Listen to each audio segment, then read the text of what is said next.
बिस्मिल्लाहिर्रहमानिर्रहीम अस्सलाम वालेकुम दोस्तों। आज की वीडियो में हम ये जानने की कोशिश करेंगे कि वोल्टेज या पोटेंशियल डिफरेंस क्या चीज़ है और इसका वाट और एम्पेयर के साथ क्या ताल्लुक़ है। तो जो वोल्ट होते हैं इसका एक्चुअल जो नेम है वो है पोटेंशियल डिफरेंस या ईएमएफ से बनता है इलेक्ट्रोमोटिव फोर्स। वोल्ट जो है ये इसकी इकाई है, इसकी यूनिट है जो कि सिस्टम इंटरनेशनल ने डिफ़ाइन की है। तो ये जो इलेक्ट्रोमोटिव फोर्स है या जो पोटेंशियल डिफरेंस है एक्चुअली यही चीज़ है जिसको हम वोल्ट कहते हैं। अगर इसके डिफिनीशन पे हम जाएं तो जो स्टूडेंट्स हैं इलेक्ट्रिक के या इलेक्ट्रॉनिक्स के, तो उनके लिए इसकी डिफिनीशन कुछ इस तरह होगी। It is a force which move electrons in a conductor from one point two another point in a direction. इसमें डायरेक्शन इसलिए ज़रूरी है कि इलेक्ट्रॉन हर वक्त मूवमेंट में होते हैं, वो किसी भी कंडक्टर में रैंडमली मूव कर रहे होते हैं। जब हम उसको किसी भी ईएमएफ के साथ, किसी भी पोटेंशियल डिफरेंस के साथ कनेक्ट करते हैं तो फिर उनकी मूवमेंट किसी ख़ास डायरेक्शन में हो रही होती है और उसी ख़ास डायरेक्शन में उनकी मूवमेंट को करंट भी कहा जाता है। अगर हम उर्दू में इसकी डेफिनेशन करें तो ये वो क़ुव्वत है जो किसी भी कंडक्टर में इलेक्ट्रॉन को एक जगह से दूसरी जगह लेके जाता है और उसकी एक ख़ास डायरेक्शन होती है। इसकी जो यूनिट है सिस्टम इंटरनेशनल में वो वोल्ट है। और वोल्ट को हम कैसे डिफ़ाइन करेंगे कि वोल्ट क्या चीज़ है।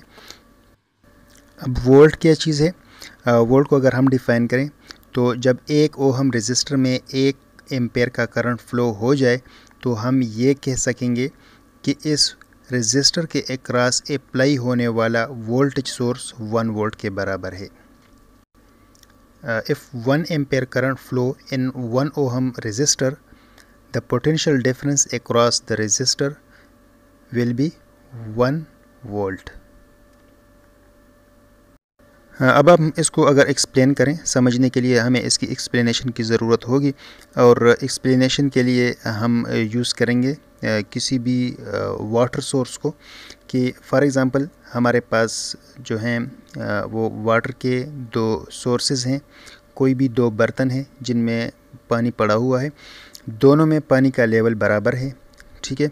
अगर इन दोनों बर्तन को हम किसी भी पाइप के ज़रिए नीचे से आपस में कनेक्ट कर लें तो कभी भी इनमें से पानी फ़्लो नहीं करेगा। दोनों का जो पानी का लेवल है चूँकि बराबर है, इसी वजह से यहाँ पे पानी फ़्लो नहीं करेगा, यानी यहाँ पे पोटेंशियल डिफरेंस नहीं है, इसी वजह से करंट फ़्लो नहीं कर रहा।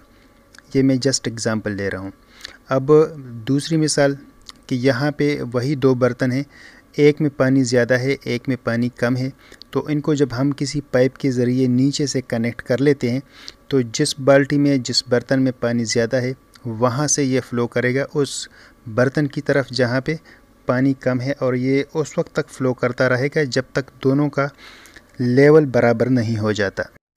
यही मिसाल पोटेंशियल डिफरेंस की भी है कि बैटरी के जो 2 टर्मिनल होते हैं उनमें भी पोटेंशियल डिफरेंस पाया जाता है, और जब तक ये पोटेंशियल डिफरेंस रहता है उस वक्त तक करंट फ़्लो कर रहा होता है और हमारी जो चीज़ें हैं, लाइट्स हैं, फ़ैन हैं, वो ऑन हो रहे होते हैं और हमें वो कुछ ना कुछ फ़ायदा दे रहे होते हैं। और जब हम बैटरी के साथ चार्जर लगाते हैं तो एक्चुअली हम क्या कर रहे हैं, हम पोटेंशियल डिफरेंस क्रिएट कर रहे होते हैं।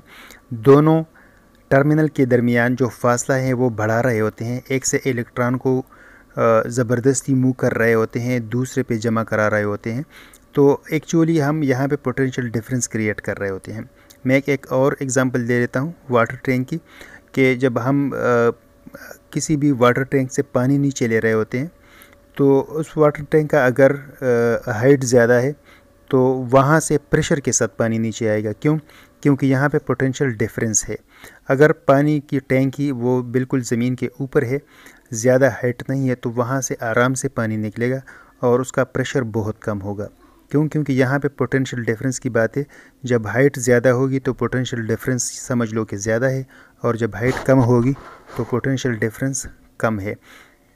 अब हम यहाँ पे एक प्रैक्टिकल एक्सपेरिमेंट कर रहे हैं और उसमें मैं आपको वोल्टेज की अहमियत दिखा रहा हूँ कि फॉर एग्ज़ाम्पल हमारे पास जो वोल्ट हैं, जो पोटेंशियल डिफरेंस है वो 200 वोल्ट है। हम 220 या 230 वोल्ट पे भी चेक करेंगे, और हमारे पास जो है वो 100 वाट का बल्ब है। जो फार्मूला है पावर का वो है P = VI। तो जब हम इसमें से करंट निकालेंगे तो वो हम इसी फार्मूले के तहत निकालेंगे। अब यहाँ पे आप देखें कि हम 225 वोल्ट अप्लाई कर रहे हैं। 100 वाट का बल्ब है, ये हमारे पास 0.45 एम्पेयर ड्रा कर रहा है और 102 वाट का ये बल्ब है। ठीक है, तो अगर हम इसकी कैलकुलेशन करें, ठीक है, तो इसको हम इस तरह कैलकुलेट कर सकते हैं कि 225 वोल्टेज हैं, करंट जो है 0.45 है और पावर अगर हम कैलकुलेट करें तो दोनों को आपस में मल्टीप्लाई करेंगे और आपके पास जो पावर है वो आ जाएगी। ठीक है, तो ये एक जनरल फार्मूला है जो हमने यूज़ किया है और आप यही फार्मूला यूज़ करते रहेंगे। अब मैं क्या करूँगा, अब मैं वोल्टेज को कम कर दूँगा और फिर मैं देखूँगा कि कितने एम्पेयर करंट ड्रा हो रहा है, कितने वाट हमारे कंज्यूम हो रहे हैं। ठीक है, अब मैंने वोल्टेज को कम कर दिया है। अब वोल्ट 225 की बजाय 201 हो गए, तो जो एम्पेयर थे वो 0.45 की जगह 0.42 हो गया। एम्पेयर भी कम हो गए क्योंकि वो लेवल कम हो गया है। जिस तरह कि मैंने टैंकी की बात की है, अगर टैंकी ज़्यादा हाइट पे हो तो वहाँ से प्रेशर के साथ पानी आएगा, कम टाइम में ज़्यादा पानी बहेगा, और अगर उसकी हाइट कम है तो फिर जो पानी का प्रेशर है, जो उसकी स्पीड है वो कम होगी। यहाँ पे हमने क्या किया कि यहाँ पे हमने वोल्टेज को कम कर दिया, जो एम्पेयर थे वो भी कम हो गए और जो वाटेज थे 100 वाट की बजाय अब जो हमारा वही जो बल्ब है वो 85 वाट का हो गया है।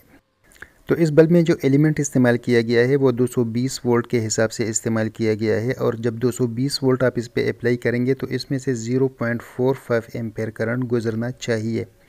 अब अगर हम इसको 300 वोल्ट प्रोवाइड करते हैं तो इसमें से करंट की मकदार बढ़ जाएगी और चूँकि ये एलिमेंट ज़्यादा एम्पेयर को बर्दाश्त नहीं कर सकता तो इस वजह से ये जल जाएगा, ये फ्यूज़ हो जाएगा। लिहाजा जो मैन्युफैक्चर होते हैं वो उसी वोल्ट के हिसाब से उसके एलिमेंट यूज़ करते हैं और उसी हिसाब से ये इक्विपमेंट डिज़ाइन करते हैं। दोस्तों उम्मीद करता हूँ वीडियो आपको इन्फॉर्मेटिव लगी होगी। इंशाल्लाह ज़िंदगी रही तो नेक्स्ट वीडियो में फिर मिलेंगे। तब तक के लिए इजाज़त दीजिएगा। अपना बहुत सारा ख्याल रखिएगा। अल्लाह हाफिज़।